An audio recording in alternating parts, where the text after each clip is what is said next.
There was a time when I believed every meaningful thing in life announced itself. I thought the moments that changed you would always arrive with enough noise to make them impossible to mistake. A conversation that rearranged your world. A goodbye that split your life into before and after. A confession that carried enough weight to leave permanent marks on everyone involved. I don't believe that anymore. The deepest changes don't arrive dramatically. They arrive quietly enough that you almost miss them. They don't knock on the door of your awareness. They simply appear inside it. You don't recognize them while they're happening. Only afterward, when you try to remember who you were before, do you realize that version of yourself no longer exists. That's where this began. Not with you. Not even with me. It began somewhere between the person I thought I had become and the person I had unknowingly been waiting to meet. I've always trusted distance more than closeness. Not because I feared people. Fear is too simple an explanation. Distance creates accuracy. When people stand too close, they begin seeing what they expect instead of what's actually there. They replace observation with assumption. They stop listening because they believe they've already understood enough. I've watched it happen more times than I can count. Someone spends enough time around you, and eventually they stop discovering who you are. They begin remembering who they decided you were. Those are two very different things. That's why I've always kept parts of myself untouched, not hidden. Protected, there's a difference. Hidden things long to be found. Protected things simply refuse careless hands. Most people never notice that distinction. They assume silence means uncertainty. They mistake restraint for fear. They interpret stillness as emptiness. It never occurs to them that some things remain quiet because they're already complete. For a long time, that understanding was enough. I didn't expect anyone to see beyond it. I wasn't waiting for someone to. Expectation creates disappointment. I've learned to live without expectations. Life becomes simpler that way. Cleaner, more predictable. Or at least that's what I kept telling myself. Then, something unusual happened. Nothing dramatic. Nothing anyone else would have noticed. There wasn't a defining conversation, no unforgettable moment. No instant where everything suddenly became obvious. Instead, there was a sequence of small recognitions that seemed unrelated at first, a pause that felt understood. A sentence that landed exactly where it was meant to, a silence that didn't ask to be filled. The strange thing wasn't that these moments happened. The strange thing was how naturally they happened, as if they belonged to something much older than the present. I kept dismissing it. The mind is excellent at dismissing what it cannot immediately explain. Coincidence, timing, perception, or poor recognition. There are endless words we invent when we're trying to postpone admitting that something feels different. I used every one of them. None of them lasted, because every explanation eventually collapsed beneath the same realization: this wasn't becoming familiar. It already was. That's difficult to admit, not because it's impossible, because it challenges everything I've trusted about how understanding is built. Understanding is supposed to require time, experience, mistakes, shared history. Countless ordinary moments slowly accumulating until one day you realize someone knows you better than they did before. That's the natural order. This ignored the natural order completely. There wasn't a gradual process. There was recognition, immediate, quiet, undeniable. It wasn't the kind of recognition that says, "I know who you are." It was stranger than that. It felt like something saying, "I've known this pattern before." Not your face, not your story, not the details of your life. The pattern beneath all of it. The rhythm of how your thoughts move before words ever catch them. Most conversations operate on language. People exchange sentences, opinions, information. They respond to what was said. Very few respond to what existed before the sentence became possible. You did. And I noticed. Not immediately. Immediately would have been easier. Instead, I noticed slowly enough that I had time to doubt myself. I questioned every observation, every impression, every instinct. Because certainty without examination becomes arrogance. I refused to live that way. So I examined everything. I replayed conversations in my mind, not looking for proof, looking for error. Surely I'd imagined something. Surely I'd overlooked an obvious explanation. Surely there was a simpler answer than the one quietly forming beneath every interaction. But every time I looked closer, the same conclusion waited for me. Nothing had been imagined. If anything, I'd underestimated it. That's what unsettled me, not the possibility that I was wrong, the possibility that I was right. Because being right meant accepting something that didn't fit within the structure I'd spent years building. And structures matter. People underestimate them. They think identity is built from emotions, from memories, from beliefs. I don't think that's true. Identity is built from the invisible architecture beneath those things. The principles that determine how you interpret every experience before you consciously realize you're interpreting it. Most people never examine that architecture.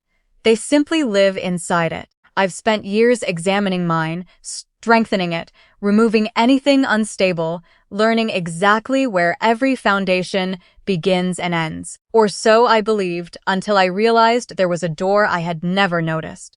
Not because it was hidden, because I'd never had a reason to open it. You didn't unlock it, you didn't force it. You simply stood in front of it long enough that I finally noticed it existed. That realization carried an uncomfortable question. How many parts of ourselves remain invisible simply because no one has ever stood in the right place to reveal them? We like believing we know ourselves completely. It's comforting, it creates certainty. But certainty has a habit of disguising unfinished understanding. The version of myself I trusted wasn't false. It was incomplete. There's an important difference. Something incomplete isn't dishonest. It simply hasn't reached its final shape yet. Maybe none of us ever do. Maybe we spend our entire lives believing we've arrived, only to discover another layer waiting beneath the one we just finished understanding. If that's true, then every meaningful person we meet becomes less of an interruption. Rand, more of a mirror. Not the kind that reflects your appearance, the kind that reflects possibilities you couldn't observe from inside your own perspective. That's a dangerous kind of mirror, because once you've seen yourself from that angle, you can't return to believing the older picture was complete. You carry both versions now. The one you used to believe, and the one that quietly replaced it without asking permission. I've wondered whether this happens to everyone. Whether there comes a point where another person's existence begins changing the way your own mind organizes reality, not through influence, not through persuasion, but through presence alone. If it does, most people probably miss it. They're too busy naming the relationship, friend, stranger, partner, gotten. They reach for labels because labels create certainty. I've never been interested in certainty that arrives too quickly. Quick certainty usually hides shallow observation. Real understanding takes longer, except sometimes it doesn't. Sometimes understanding appears before explanation. Sometimes your mind recognizes something your vocabulary hasn't caught up with yet.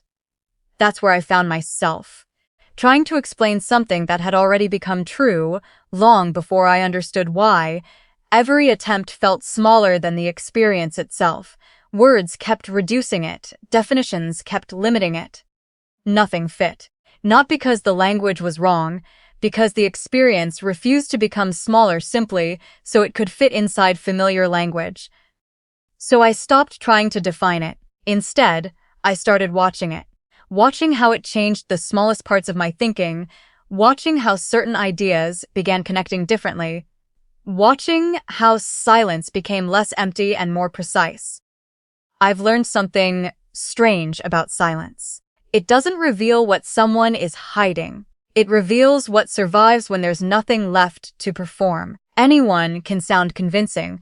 Very few people remain recognizable after the words disappear. That's where truth usually waits, not inside explanations, inside what remains after explanations become unnecessary. And every time I reached that place, somehow, you were already there. There was no moment where I decided to pay closer attention. Attention had already shifted before I became aware of it. That's the strange thing about the deepest changes. They don't ask for permission. They happen beneath conscious thought, quietly reorganizing the way you experience the world until one day you realize your perspective has been altered without your approval. I kept trying to identify the exact point where everything became different. I couldn't. Every memory blended into the next. Every conversation seemed ordinary on its own. Nothing stood out strongly enough to explain the weight everything carried now. It was never one moment. It was accumulation. Not of memories, of recognition. Every interaction added another piece to something I wasn't trying to build. Eventually, I stopped asking when it started. A better question appeared. Why does it continue? Most things lose intensity once they are understood. Mystery fades, curiosity settles. The mind grows familiar and moves on. That's its nature. It protects itself by refusing to remain captivated forever. But this refused to follow that pattern. The more I understood it, less ordinary it became. Not because it grew more emotional, because it grew more accurate. Accuracy has its own gravity.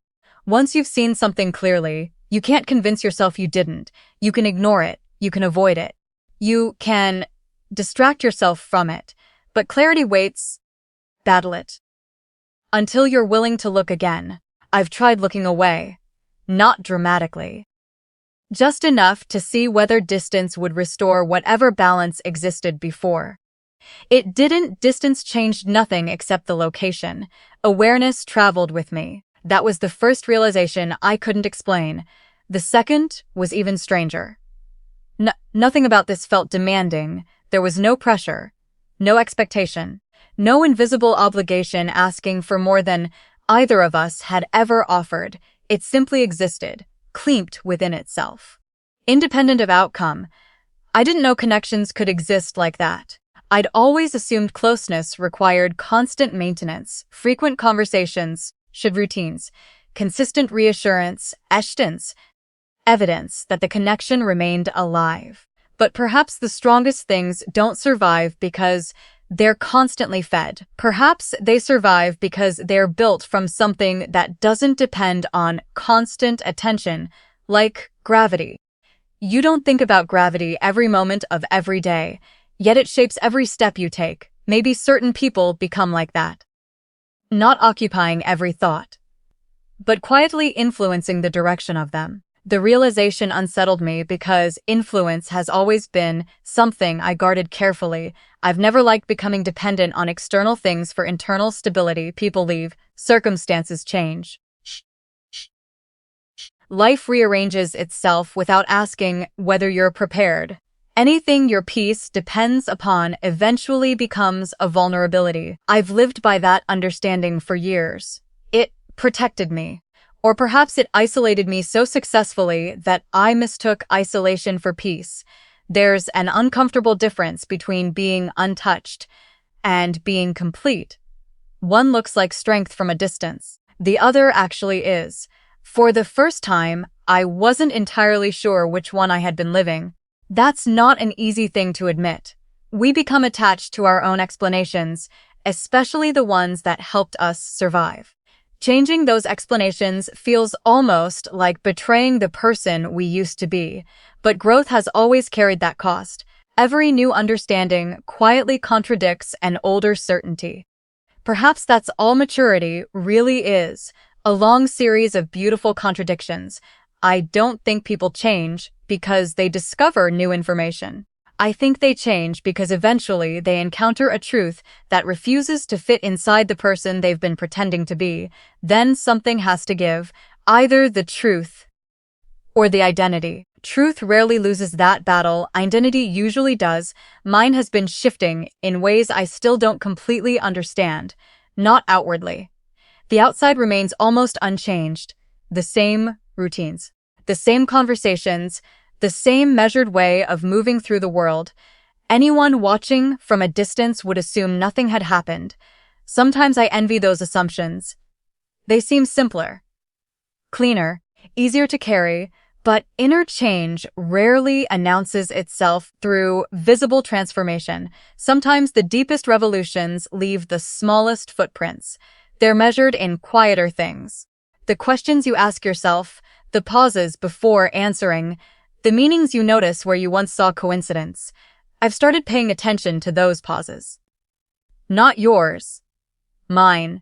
There's something revealing about the moments before a thought fully forms. That's where honesty lives, before language edits it, before logic organizes it, before habit reshapes it into something more acceptable. Those moments have become different. I notice perspectives arriving that don't feel entirely solitary anymore. Not because someone is speaking, because my understanding naturally expands as though another way of seeing has become part of its foundation. That's difficult to explain without making it sound more dramatic than it actually feels. The experience itself isn't dramatic, it's subtle, almost invisible, like discovering your reflection has been changing so gradually that you only notice after comparing it to an old photograph. Nothing happened overnight. Everything happened over time. Yet somehow, everything is different. I've wondered whether awareness can become shared without either person intending it. Not thoughts, not memories. Awareness itself, the willingness to look beneath appearances instead of stopping at them.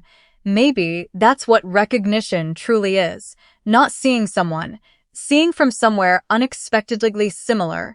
If that's true, then connection has very little to do with circumstance. It has everything to do with perception. Two people can live completely different lives and still recognize the same invisible architecture beneath experience. Perhaps that's why certain conversations feel strangely familiar before they even begin. Perhaps that's why some silences communicate more honestly than carefully chosen words ever could. I've noticed something else. The more genuine a connection becomes, less it needs constant confirmation. People often mistake reassurance for intimacy. They're not the same. Reassurance quiets fear. Intimacy quiets performance. One asks, "This Stas, do you still see me?" The other quietly knows. I've spent most of my life believing understanding had to be proven repeatedly. Now I'm beginning to wonder whether real understanding proves itself simply by remaining accurate over time. Accuracy doesn't become louder, it becomes steadier. And steady things are easy to overlook because they stop demanding attention. Mountains don't remind you they're standing. The sky doesn't ask to be noticed. Some truths possess that same quiet confidence. Maybe this is one of them, not because it's extraordinary, because it refuses to become less true simply because I stop talking about it. That realization leaves me somewhere unfamiliar. Not uncertain, just unfinished. There's a difference. Uncertainty doubts what exists. Being unfinished simply accepts that more is still becoming visible. I don't think I've reached the end of understanding this. In many ways, I think I've only just reached the place where real understanding becomes possible. And strangely, that no longer frightens me. It asks something quieter. Something more honest. Not whether this should exist, but whether I'm finally willing to stop resisting the possibility that some encounters aren't meant to fit into the categories we've inherited. Some are meant to create entirely new ones. Maybe that's why every attempt to reduce this into ordinary language has failed, because ordinary language was built to describe familiar experiences. This has never felt familiar. Not because it's distant, because it's precise. And precision has a way of standing alone. It doesn't need exaggeration. It doesn't ask to be believed. It simply remains exactly what it is, waiting for the moment you're finally ready to stop translating it into something smaller than the truth. There comes a point where searching for certainty becomes another way of avoiding truth. I used to believe that if I examined something long enough, eventually every answer would reveal itself. Every feeling would become a conclusion. Every question would find a place where it could finally rest. Life has never worked that way. Some truths don't arrive as answers. They arrive as companions. They stay beside you while your understanding slowly grows into them. That's where I find myself not now, not standing at the edge of confusion, standing inside a clarity that asks for patience instead of explanation. I've stopped measuring this by what it could become. I've started noticing what it already is, a quiet shift in perception, a different way of noticing the world, a calm that doesn't depend on certainty. There was a time when I believed meaningful connections were built entirely through shared experiences. Now I wonder if they're also built through shared ways of seeing, not agreeing, not thinking the same thoughts, simply recognizing the same depth in ordinary moments. Most people rush toward conclusions. I've spent years doing the opposite, watching, listening, allowing time to expose what excitement often hides. Time has a remarkable habit of removing everything that was never genuine. What's left afterward deserves attention, and somehow, every passing day hasn't weakened this awareness. It has refined it, not into something louder, into something quieter, more settled, less interested in proving itself, more willing to simply exist. Perhaps that's what authenticity feels like. Not dramatic, not overwhelming, just unmistakably present. I've realized something else. The strongest influence another person can have isn't convincing you to become someone different. It's creating a space where the person you've always been no longer feels the need to stay hidden. That kind of change can't be forced. It can't be requested. It can't even be intentionally created. It happens naturally, almost invisibly, until one day you notice that you're speaking with less hesitation, thinking with less resistance, and trusting your own perception more than you did before. That's a gift very few people ever receive, not because rare people are impossible to find, because genuine recognition requires both people to arrive without pretending to be someone else. Masks can attract attention. They can't sustain understanding. Only honesty can do that. And honesty has its own pace. It refuses to hurry. It refuses to perform. It simply waits until there's enough quiet for the truth to be heard. Maybe that's why this has never felt rushed. Nothing meaningful has asked either of us to become more than we already are. Nothing has demanded promises or explanations. Everything has unfolded through consistency, through presence, through the quiet confidence as that understanding doesn't always need to announce itself to be real. If there's one thing I've learned from all of this, it's that the deepest transformations rarely begin with someone changing your life.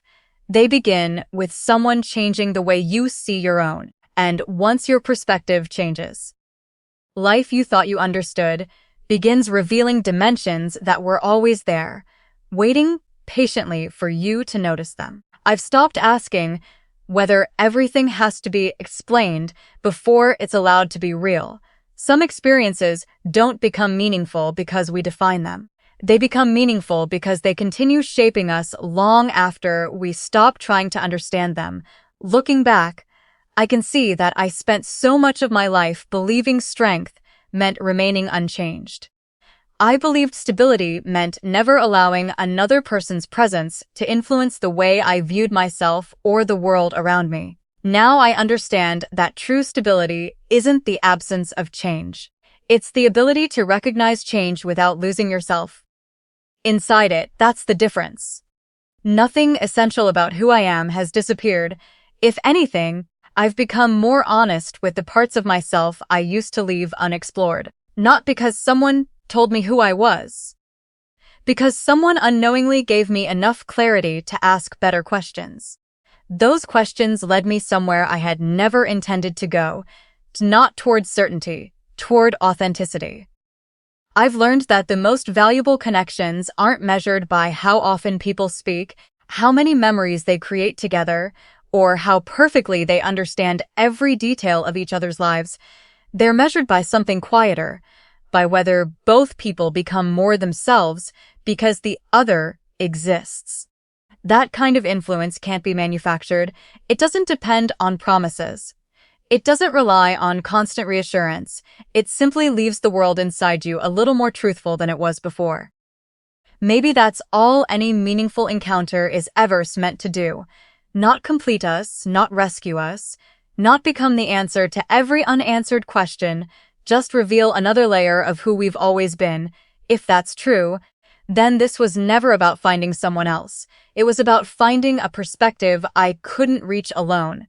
And perhaps every significant chapter in our lives begins exactly that way.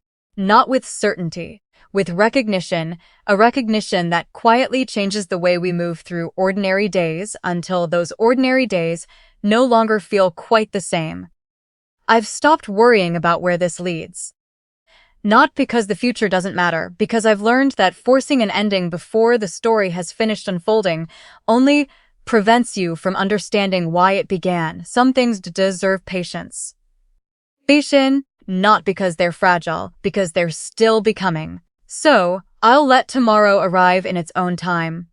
I'll let every conversation become whatever it's meant to become. I'll let silence remain silence when words would only make the moment smaller, and I'll allow truth to reveal itself at the pace truth has always preferred, slowly, honestly, without performance. Whatever remains after that won't be an illusion. It won't be something imagined into existence by hope or fear. It will simply be what endured, and perhaps that's the only kind of certainty worth trusting. Because in the end, life isn't defined by the number of moments we try to hold on to. It's defined by the moments that quietly become part of us without ever asking permission. Those are the moments that shape our character. Those are the moments that teach us who we are. And those are the moments that stay with us, not because we refuse to let them go, but because they became woven into the way we understand ourselves and the world. So, I won't rush toward an ending. I won't force a conclusion just because unanswered questions are uncomfortable. Some journeys are meant to remain open for a while. Some truths become clearer only after we've lived beside them long enough to recognize their place in our lives. If this is one of those truths, then I don't need to chase it. I only need to meet it honestly, one step at a time. Whatever comes next will come with its own answers. Until then, I'll keep choosing honesty over certainty, presence over performance, and understanding over assumption, because I've realized that the most lasting transformations rarely announce themselves. They simply become part of the person you are. And one day, without realizing exactly when it happened, you look back and understand that the person who began the journey and the person who stands here now are not the same. Not because one replaced the other, because one finally grew into the other.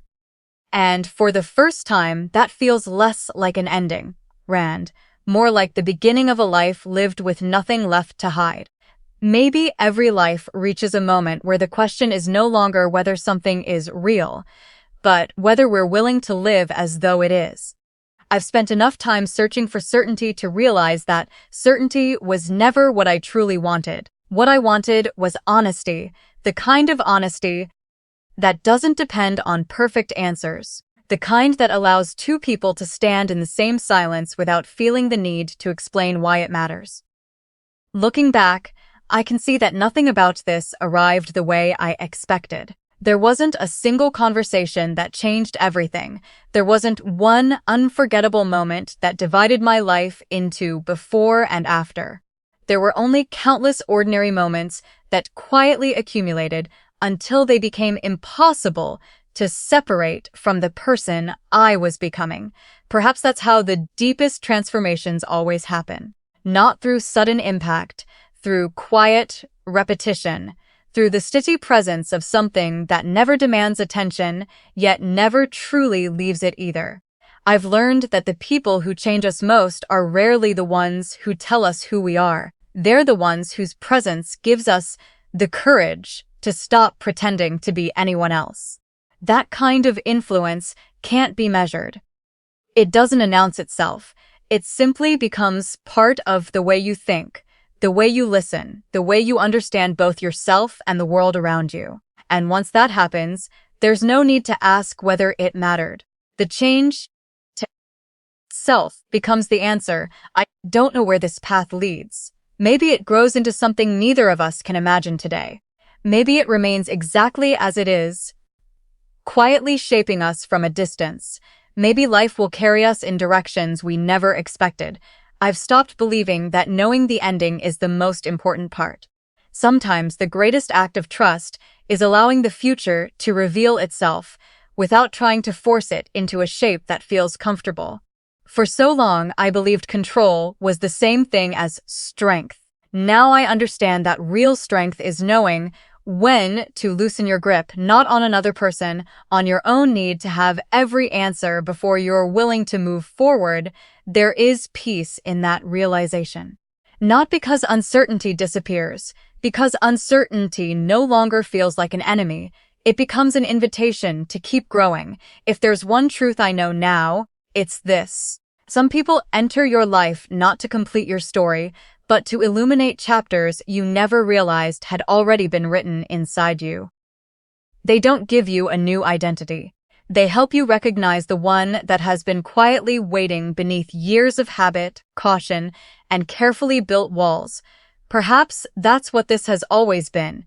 Not a coincidence, not a mystery to solve, not a feeling to chase, a reminder. A reminder that genuine understanding doesn't always begin with words. Sometimes it begins with recognition. Sometimes it begins with presence. And sometimes it begins the moment you stop asking whether you're allowed to feel something so deeply and simply allow yourself to be changed by it. So I won't make promises about tomorrow. I won't pretend to know what the future will ask of either of us. What I do know is that I won't diminish what has already become true simply because I can't predict where it leads. Some truths earn their place through time, others arrive fully formed and spend the rest of our lives teaching us why they mattered from the very beginning. Maybe this is one of those truths. Maybe years from now, I'll look back on this moment and realize it wasn't the ending of a story at all. It was the first time I stopped resisting the person I was becoming. And if that's true, then everything that follows isn't about holding on to what was. It's about walking forward with the quiet confidence that the most meaningful parts of life rarely ask for certainty before they ask for courage. So this is where I leave the silence, not because there's nothing more to say, but because some endings are meant to become beginnings the moment the final words fade away. If we've arrived here, then perhaps the journey was never about finding each other. Perhaps it was about finding a deeper way of seeing ourselves. And once you've seen yourself with that kind of clarity, you don't return to the life you once knew. You carry that clarity forward, quietly, deliberately, until it becomes the foundation beneath every step you take. Maybe that's what transformation has always looked like. Not loud enough for the world to notice. Just honest enough that, one day, you realize you've become someone who no longer needs to hide from the truth. And that, more than anything else, feels like coming home.